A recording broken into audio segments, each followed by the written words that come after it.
그 아까 권칠승 의원이 질문한 거에 대해서 부정선거 의혹에 대해서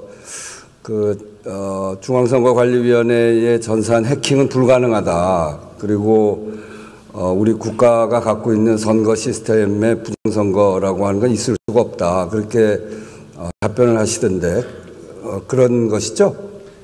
네, 그렇습니다. 저희 선관위 입장은 부정선거 조작행위 자체가 불가능하다는 뜻이 아닙니다. 네. 지금 현재 시스템으로는 부정선거를 시도하는 순간 투표 과정이나 개표 과정에서 반드시 드러나게 되는 상황이고, 지금 부정선거라는 자들이 주장하셨던 21대 국회의원 선거나 대선에서 벌어지는 그런 내용들은 다수의 아까 말씀드렸다시피 실물 투표제 하에서기 때문에 투표지 자체도 조작을 해야 되는 게 필요합니다. 네, 그렇죠. 그렇죠. 예, 그렇기 때문에 사후 검증에서 당연히 드러날 수밖에 없는 구조를 갖고, 또한 실행행위자가 한두 명 가지고는 되지 않습니다. 그래서 저도 지난번 선거 치른 사람으로서 총선거지 선거를 치를 때 이게 전자투표를 하는 것이 아니고 투표용지를 받아서 투표하는 사람이 가서 투표를 하고, 그리고 투표함으로 모아서 그것을 개표장에 가서 각 그 후보자들이 추천하는 개표 종사원들이, 개표 감시원들이 다 감시하는 상태에서 개표 종사원들이 개표하잖아요. 그리고 그것을 모아서, 저는 노원구니까 노원구 선거관리위원회에서 다 집계를 해서 당락을 거기서 발표한단 말이죠. 여기에 무슨 전산 조작을 한다거나 하는 여지가 있을 수가 없는 거죠. 저희가 이 전산 시스템에 대해서 보완을 강조하고 있는 부분은 현행 그 투표제 자체가 사전 투표제를 지금 채택하고 있습니다. 네네. 그러다 보니까 전국적으로 하나의 단일 선거로서 통합 선거인 명부를 가지고 실제적으로 사전 투표를 하는 경우에는 각 그 읍면동에 해당 사전 투표소하고 전자적으로 연결을 해서 그 투표자가 정당한 투표인지 선거권자인지를 확인하고, 그 선거권자가 어느 관할 선거구에 해당하는 그 선거인인지를 확인해서 별도로 거기에 해당하는 투표지를 인쇄 발급하도록 되어 있는 시스템입니다. 그렇기 때문에 사전 투표제를 운영하기 위해서는 반드시 그와 같은 그 전자 그 선거 시스템을 이용할 수밖에 없는 구조입니다.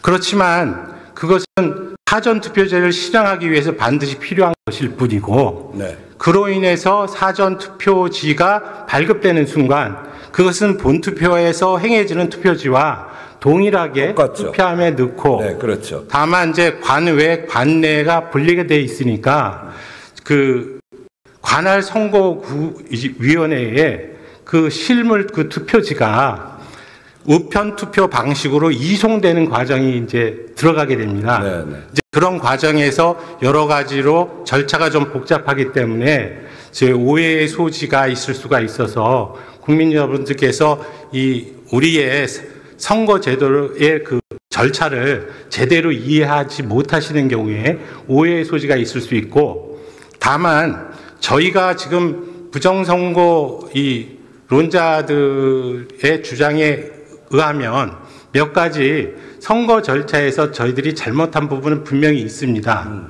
그렇지만 그것이 조직적인 부정선거론으로 규결이 될 수 있는 방법은 아까 말씀드렸듯이 다수의 그 부정선거 조작 그 행위자들의 존재가 필요하기 때문에 반드시 부정선거 조작이 시행되는 경우에는 사후에라도 밝혀질 수밖에 없다. 그런데 지금 이 여러 지금 새해 부정선거 주장하는 게 21대 국회에서부터 시작한 부분인데, 어느 누구도 부정선거가 어떤 방식으로 행해졌는지에 대해서 말씀하시는 분이 없지 않습니까? 네. 그만큼 우리 투표 시스템이 갖고 있는 게 투명할 뿐 아니라 조금만 설명하면 충분히 이해되는 거 아닙니까? 네, 맞습니다. 그런데 제가 사실은 좀 이해가 안 되는 대목이, 우리 사무총장님이 윤석열 대통령이 대통령 되시고 난 다음에 중앙선거관리위원회 갔잖아요. 그리고 서울대 법학과 79학번 동기 아니십니까? 혹시 대통령이 이런 부정선거와 관련해서 사무총장한테 물어본 적이 있나요? 없습니다. 그리고 그러면 지금 이제 이 부정선거 의혹 때문에 계엄까지 왔다고 그러는데 정말 나라가 아주 이 일 때문에 엉망이 된 거 아닙니까? 그러면 이 부정선거 의혹이 유튜버들이 제기를 해서 굉장히 넓게 퍼졌는데 그러면 그 의혹에 대해서 우리 중앙선거관리위원회에서는 얼마큼 설명을 했나요? 그분들 모셔다가 충분히 설명하지 않았나요? 그런 기회가 없었나요? 예, 그런 기회는 없었고 네. 지금 저희가 2023년도에 국정원으로부터 보안 컨설팅, 즉 전작 우리 시스템 전산 장비에 대한 보안이 제대로 갖춰졌는가에 대한 부분에서 합동 컨설팅 그 사업을 시행한 바 있습니다. 그래서 그 과정을 통해서 어느 정도 의구심이 해소됐으리라고 생각을 했고요. 네. 그 다음에 22대 국회의원 선거를 잘 치러야 되겠다는 생각 때문에 제가 여러 가지로 절차도 쭉 개선을 해왔고, 실제적으로 21대 국회의원 선거 때 부정선거에 휘말리면서 126건의 이제 선거 소송이 제기가 됐었습니다.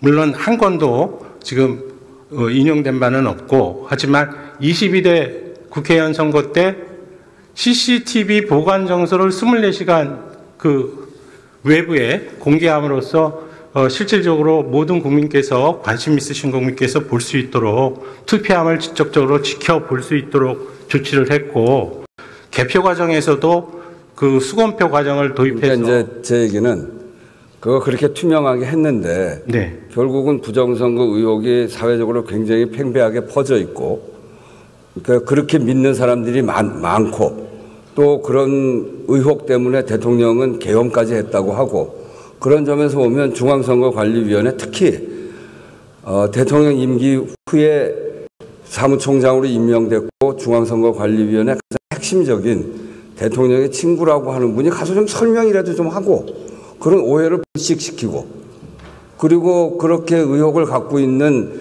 그런 유튜버 이런 분들도 모아서 좀 설명도 하고 이런 적극적인 노력을 중앙선거관리위원회가 했어야 되는데, 그런 생각을 갖고 있는 사람들이 저렇게 많이 생기고 대통령도 그런 의혹을 가질 정도로 사실은 좀 황당한 의혹인데요. 그런 황당한 의혹 때문에 계엄까지 하는 그런 상황을 중앙선거관리위원회가 막지 못한 것, 그건 전 참 잘못이라고 생각합니다. 네, 그 지적에 공감하고 저희들이 제대로 국민들에게 그 선거제도에 대한 홍보라든지 부정선거에 대한 반박 이런 부분들을 제대로 수행하지 못한 부분은 저희들 스스로 인정하겠습니다. 그리고 지금과 같은 이 국론이 불효되는 사태에 저희 선관위도 책임이 있다라는 생각을 하고 있습니다.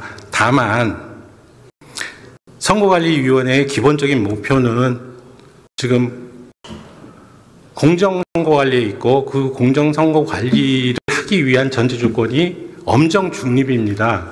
그래서 제가 총장으로 와서도 제일 조심스럽게 생각했던 것이 그 선거관리위원회가 중립성 시비를 걸리면 제대로 공정한 선거관리를 의심받게 된다. 그래서 그 언행이라든지 이런 부분들을 최대한 그 양쪽 정당이나 이런 부분들의 그 오해를 사지 않도록 나름 중립을 지키려고 노력하다 보니까 너무 좀 소극적으로 대응한 부분도 있는 것 같습니다. 특히나 이렇게 사회적인 그 혼선을 만들어낼 수 있는 게 선거에서 부정이 있었다라고 하는 건 사회적으로 큰 혼선을 만들어낼 수 있는 거 아니겠습니까? 근데 특히나 저는 사무총장님이 대통령하고 동기고 친구고 또 그래서 누가 보더라도 대통령하고 가까운 분인데 이런 분이 나서서 적극적으로 부정선거가 없었다고도 이야기하고 대통령한테도 설명도 하고 그렇게 했어야 되는데 그렇게 하지 못했어요. 지금이라도 적극적으로 설명할 그 의사가 있나요?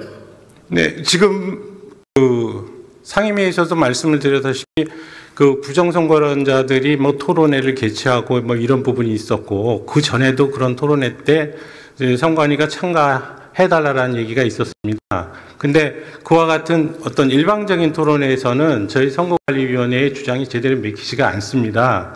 그렇기 때문에 만약 뭐 대국민적인 무슨 토론회나 이런 것들이 필요하다면 공개적인 방송으로 방송사를 주관하고 패널 숫자도 정확하게 그 일정 숫자로 맞추고 그런 식으로 대등하게 대국민을 설득하는 차원에서 서로 토론을 해보는 것도 하나의 방법이라고 생각은 하고 있습니다. 네, 그러니까 그 대통령과 대통령 주변에 계셨던 분들이 부정선거 의혹을 진짜 그렇게 믿었다면 중앙선거관리위원회에 있는 가장 가까운 자기 동기들 불러서 좀 물어나 좀 보고 그러고 그 확신을 가져도 늦지 않을 텐데 그렇게 한 것도 잘못입니다만 중앙선거관리위원회가 그렇게 부정선거 의혹을 제기한 쪽에 대해서는 앞으로도 정부가 나서서 적극적으로 대응도 하고 그렇지 않다는 것을 설명하는 일이 굉장히 중요하다라고 하는 것을 다시 말씀드리면서 질의를 마치겠습니다. 네, 이거 제가 얘기한 거는 아직도 유튜브 하는 사람들 중에 많은 사람들이 그렇게 믿고 있기 때문에